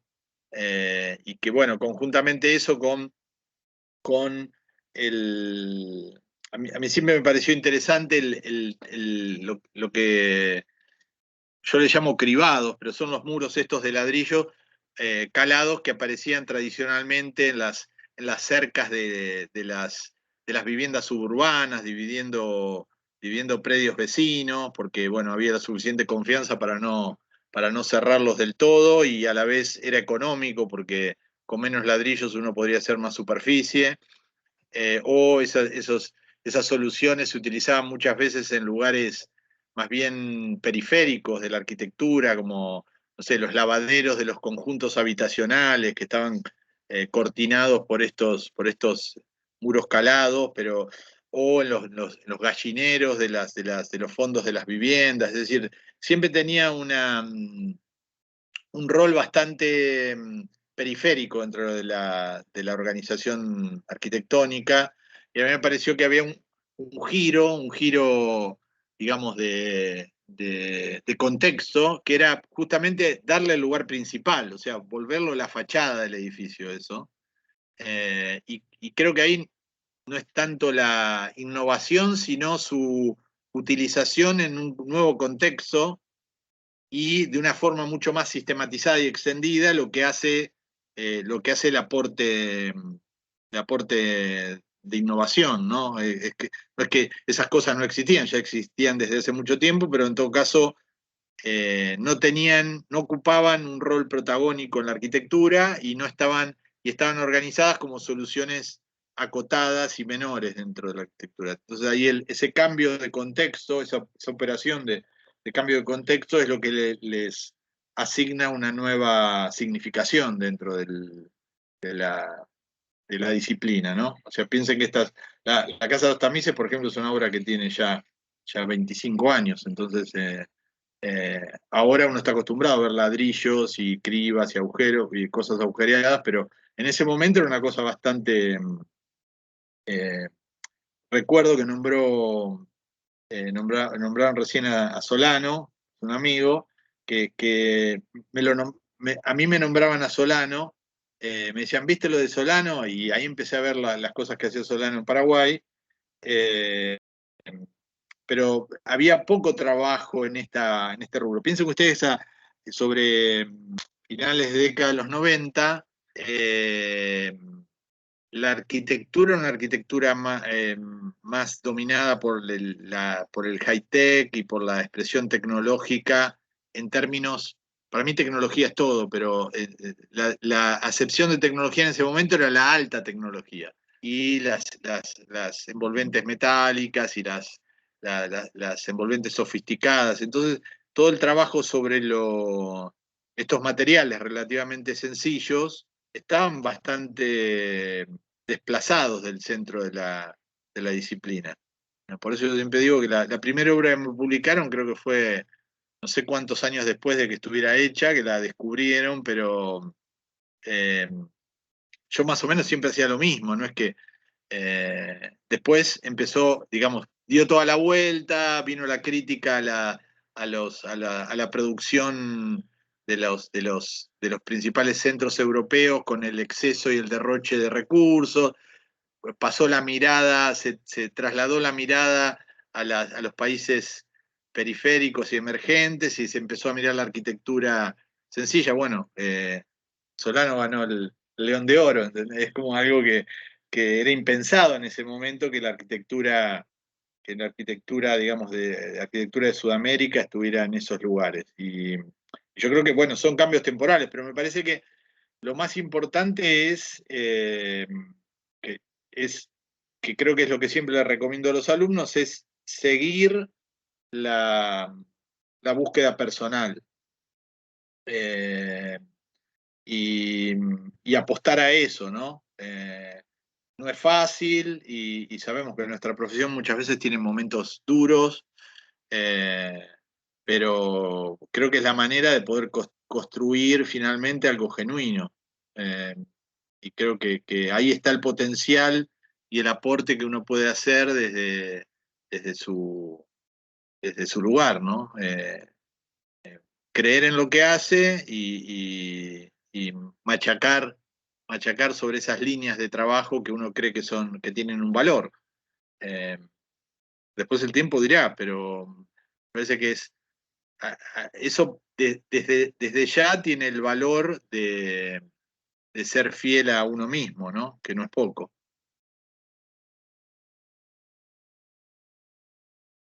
Bueno, muy bien. ¿Alguien más quiere alguna consulta? Nicole está ahí levantando su mano.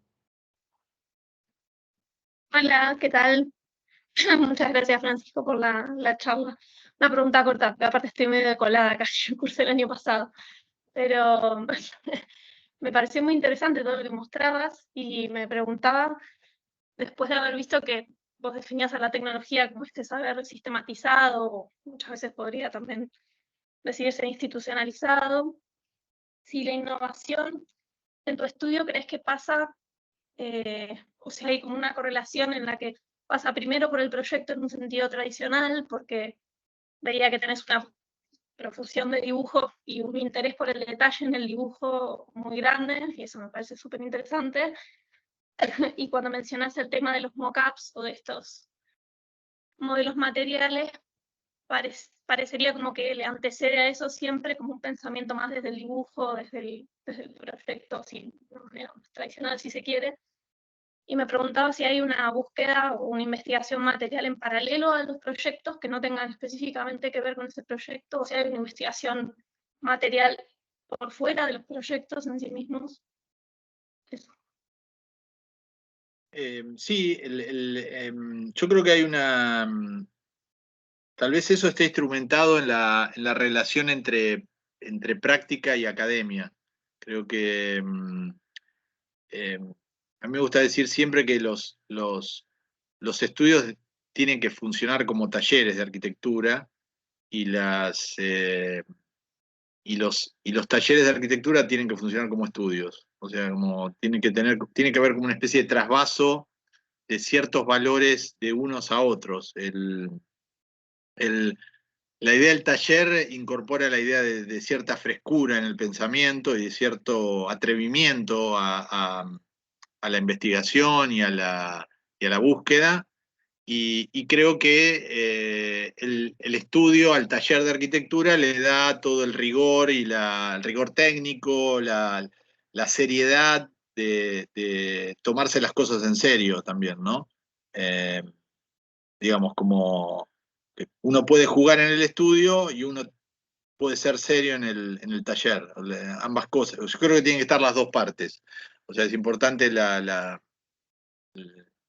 divertirse con lo que uno hace, pero también abordarlo con la máxima seriedad posible, ¿no? En términos de que uno ejerce una profesión que vincula justamente el campo de lo científico por un lado y lo artístico por otro. Yo creo que la innovación material la he podido canalizar muchas veces. Por un lado, he llevado experiencias del estudio al campo académico y reflexiones producidas en el campo de la práctica profesional, a lo académico, y también el campo de lo académico me ha dado la posibilidad de investigar, de ensayar y de lucubrar con mucha más profundidad con la que habitualmente uno puede trabajar todo el tiempo en el estudio. Entonces, por ejemplo, en esta investigación del libro que mostré que hicimos con Ciro, eso también nos permitió, digamos, profundizar, poner en claro ideas, escribir textos acerca de eso. O sea, muchas cosas que uno a veces, siempre digo, cuando uno escribe, el primero que tiene que entender es uno, porque básicamente el ejercicio de escritura es un ejercicio de aclarar ideas, ¿no? Y de refinar ideas también, ¿no? Por eso es importante el ejercicio, creo que de escritura, y poner en palabras las cosas que uno va aprendiendo, ¿no? Creo que y esto lo digo considerando una persona como eminentemente intuitiva, pero creo que siempre traté de compensar la intuición con con una gran avidez por racionalizar eso que intuía. O sea, al punto que en general no descanso hasta no entender qué hay de bueno en lo que creo que está bien, ¿no? Como, no, o sea, confío en mi intuición, pero al mismo tiempo me gusta aprender eso. Me gusta aprender de la intuición. O sea, me gusta racionalizar. O sea, creo que la intuición es una forma de inteligencia, pero pero confío, y más uno siendo profesor y teniendo la obligación de ser didáctico en muchas cosas y de transmitir lo mejor posible el conocimiento, creo que es imprescindible racionalizar esa intuición, porque primero uno logra un entendimiento más profundo y segundo también lo vuelve inteligible, comunicable, y me parece que eso es fundamental. Pero sintetizando tu pregunta, creo que sí, no tenemos tanto espacio de experimentación más allá de las obras o de las instancias preproyectuales, pero sí tratamos que haya vasos comunicantes muy fuertes entre el estudio y la enseñanza académica. Y eso me parece que tiene el valor también de que el alumno también sepa que lo que uno enseña es lo que cree. Me parece que es importante eso, ¿no? O sea, me parece que muchas veces nos ha pasado yo he tenido la suerte de tener excelentes docentes en FADU, ¿no? Y bueno, sigo estando ahí porque es mi casa, pero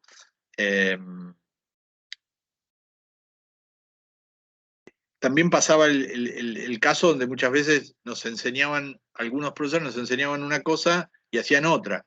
Entonces eso también se vuelve un poco confuso, en el sentido de decir, me parece que es una forma también relacionado con lo anterior, ¿no? Esto de ser genuino con lo que uno cree, hace y enseña. Ahí me sumo un poco con el tema de FADU y conexiones. A mí me habías dicho una vez que las piezas más simples son las que tienen más poder de generar conexiones más complejas en las repeticiones. Eso me lo dijiste como un primer año más o menos y me quedó grabado. Y en base a eso yo también quería preguntarte, en este edificio que mostrabas con la repetición de los ladrillos que se van como rotando y trasladando para generar esa difusión de luz, ¿cómo haces para darle como ese marco, ese límite en el que explotás esa complejidad y a la vez tenés como la pared llena, prolija, digamos, ¿no? Sin nada, el silencio contra el ruido de esa experimentación? ¿Cómo balanceás eso en el proyecto o en el momento en el que empezás a generar?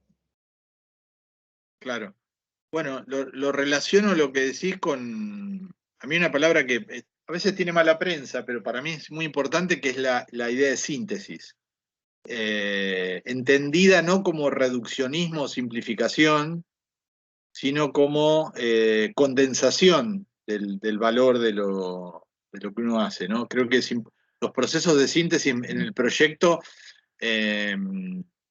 bueno, recién hablábamos de esta idea de todas estas cosas, ¿no? Cuando uno le enseña a un alumno en primer año, a mí me gusta explicarle todo el problema completo. O sea, decirle que hay una estructura, de que que esto se construye, de que hay una funcionalidad, que hay un contexto cultural, que la arquitectura tiene una dimensión social y estética, pero obviamente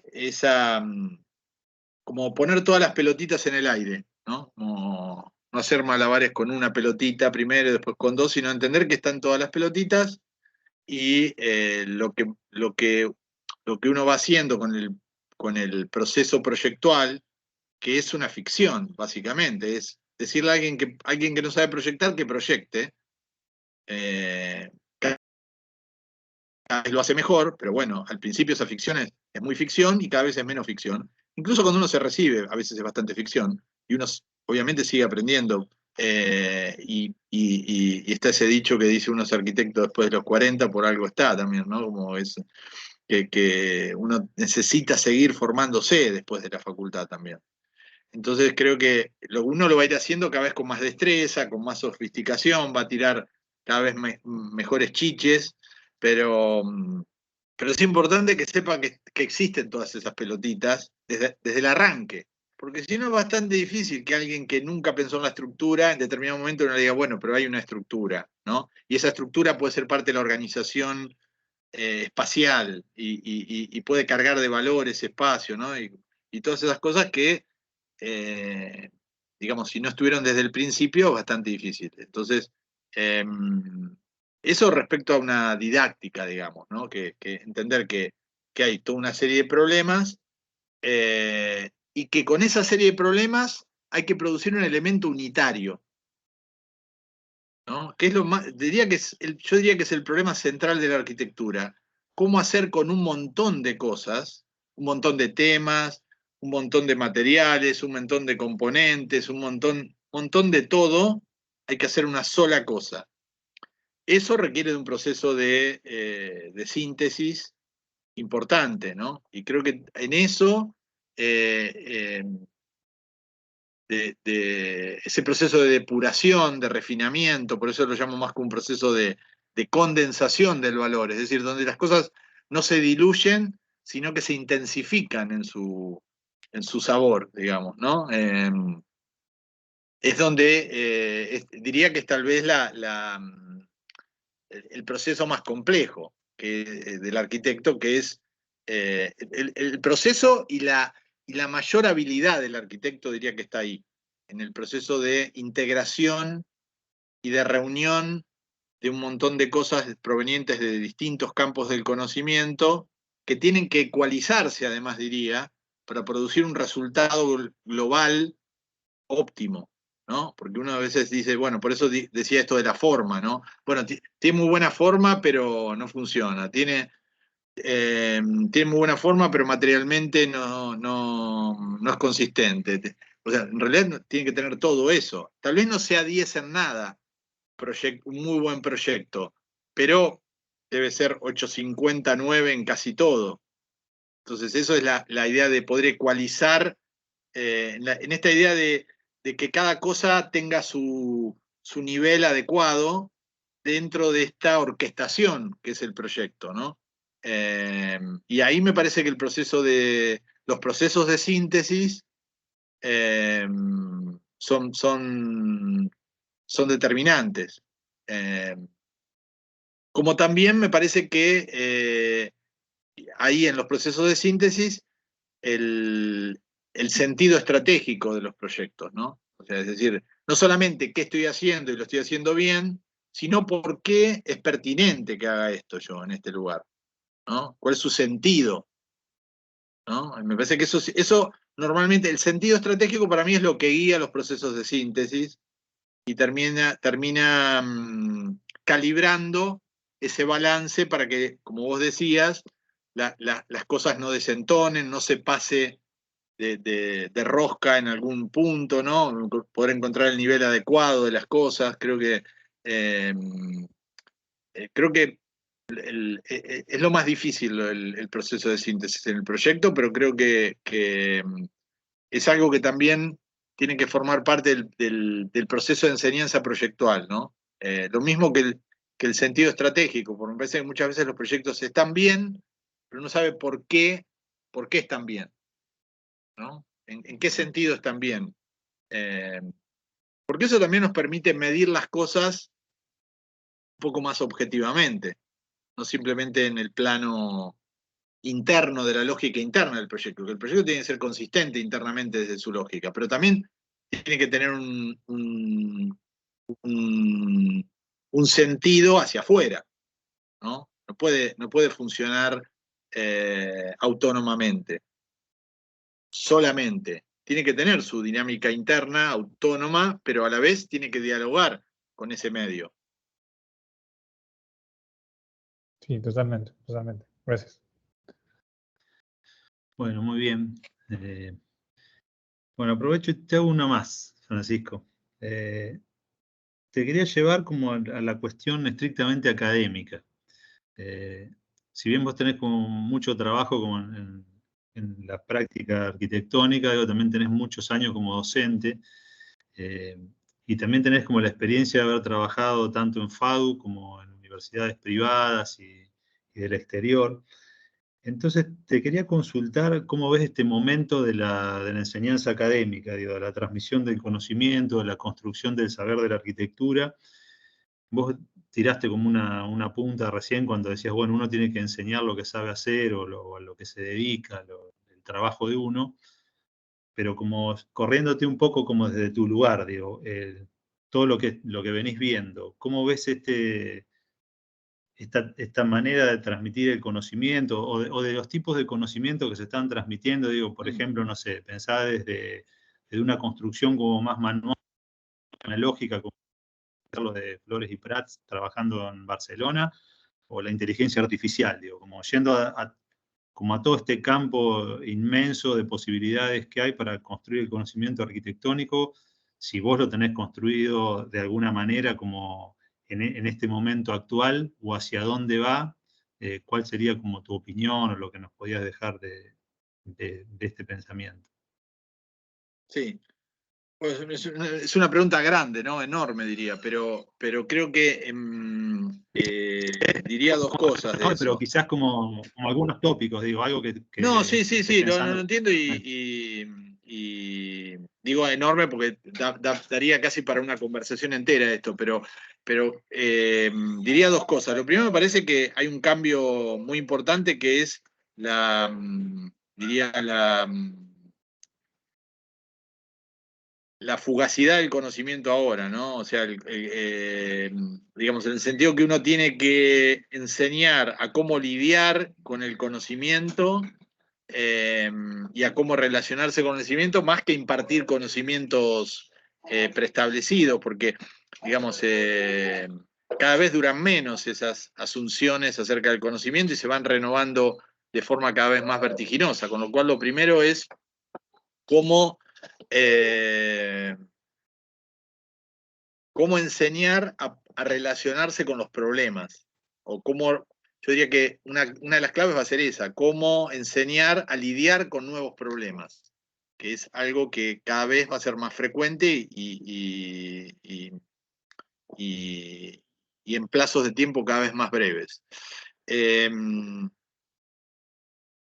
Eso creo que es lo principal, con lo cual volvemos a esta idea de que los conocimientos ya cada vez son menos estables, ¿no? Y cada vez son más, se renuevan a ciclos cada vez más cortos, o evolucionan a ciclos cada vez más cortos.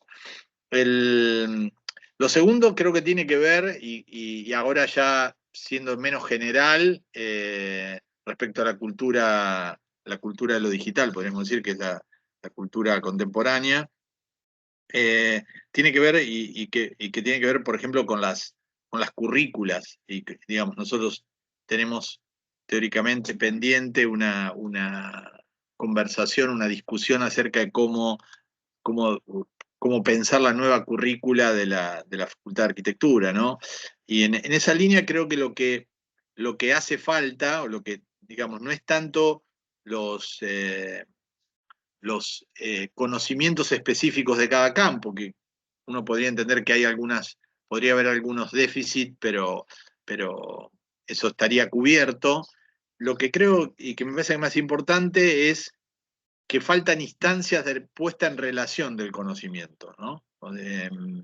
Y fundamentalmente de integración de los campos de conocimiento.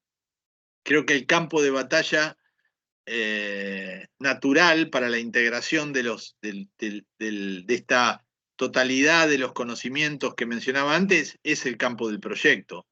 El campo del proyecto es el lugar, sin lugar a dudas, donde estas cosas indefectiblemente se tienen que encontrar y se tienen que integrar. Entonces creo que pensaría en una currícula que favorezca estas instancias de puesta en relación del conocimiento, no solamente de producción de conocimiento específico de cada campo, que creo que eso está, y que tiene que sostenerse, es decir, la especificidad de cada campo de conocimiento, pero al mismo tiempo debería haber alguna contribución recíproca desde cada campo de conocimiento para el proyecto y viceversa, ¿no?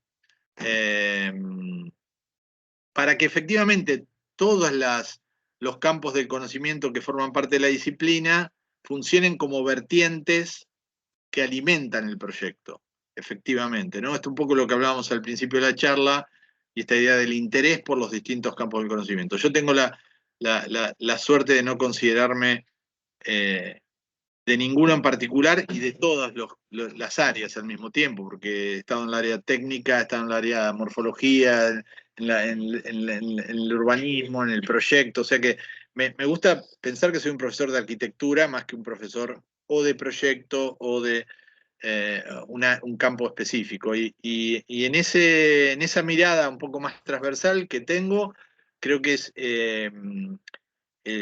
lo que faltarían son el favorecimiento de instancias de relacionamiento del conocimiento, que para mí produce lo que se llama conocimiento de conocimientos, que es otro nivel de conocimiento, que es ya no solamente el conocimiento, por ejemplo, en el caso de lo técnico, burocrático y tecnocrático, sino que es entender cómo usar la técnica como vector de desarrollo de la arquitectura, de las ideas de arquitectura y de las formas de la arquitectura, por ejemplo.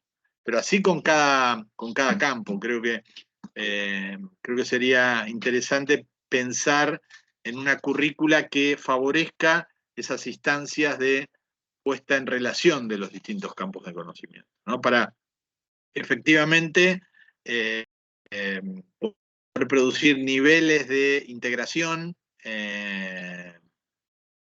mucho más holísticos de los que probablemente se produzcan habitualmente, ¿no?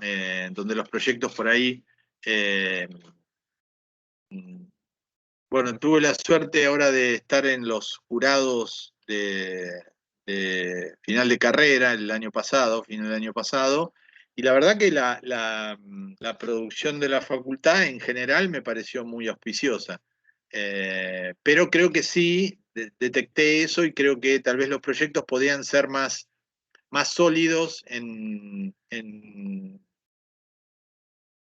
la integración de los distintos campos del conocimiento, ¿no? Más sólidos también y más desarrollados a partir de ser más sólidos, porque creo que eso les permitiría estar mejor nutridos, diría, desde todas estas procedencias. Creo que tal vez esas son las dos cosas que creo que pensaría como pistas para pensar la enseñanza a futuro. Una, cómo lidiar con nuevos problemas, cómo enseñar a los alumnos a lidiar con información y con nuevos problemas. Y lo segundo, cómo favorecer instancias de relacionamiento entre los distintos campos del conocimiento de nuestra disciplina. Bueno, buenísimo. La verdad que sí, yo comparto totalmente lo que decís. No sé si hay alguien más que quiere hacer alguna otra consulta. Creo que no. Pero bueno, la verdad, bueno, tanto en nombre de Poiesis como de mis compañeros y de los alumnos, te agradecemos un montón porque fue muy buena, tanto la exposición de los trabajos y lo que nos viniste a contar, y después me parece que toda esta charla que tuvimos también fue muy enriquecedora para todos. Espero que para vos también, así te podemos invitar en algún otro momento acá a ser parte de la maestría o de alguna actividad de Poiesis. Así que bueno. Un gusto para mí, y siempre cuando uno tiene que pensar cosas para presentar, o las preguntas que fueron varias y interesantes, siempre a uno le permiten pensar mejor y refinar Claro. algunas ideas. Así que para mí un placer haberlos acompañado, y bueno, espero que les haya servido. Bueno, Francisco. Muchísimas gracias, Francisco. Nos sirvió mucho. Bueno, me alegro. Ojalá podamos convocarte para algún jurado. Bueno, cómo no. Dale, muchísimas gracias. Ahora no puedo decir que no, ya quedaste comprometido. Queda grabado. Bueno, y si no, mucha después suerte nos y veremos en suerte algún otro lugar y a los continuar alumnos, estas sus charlas que trabajos. son muy buenas. Bueno, muchas gracias por la invitación. Muchas Nos gracias. vemos. Nos vemos. Chao, Nos gracias. vemos. Hasta Bueno, luego. ahora despidiendo ya a Francisco, nos dividimos en los dos grupos. ¿Sí? Bien. Tomamos Vamos, un descanso unos 10 minutos y... les paso acá por el chat el link del taller de los de segundo año, Ok. los que van con Gastón y con Martín. Y acá Bien. se quedan los alumnos de Roberto. ¿Sí? Bueno, nos vemos. Que estén bien todos. Chao, Robert. Chao, Gastón, Nos gracias. vemos. Chao, chao. Bueno, nos quedamos acá. 5, a ver, no.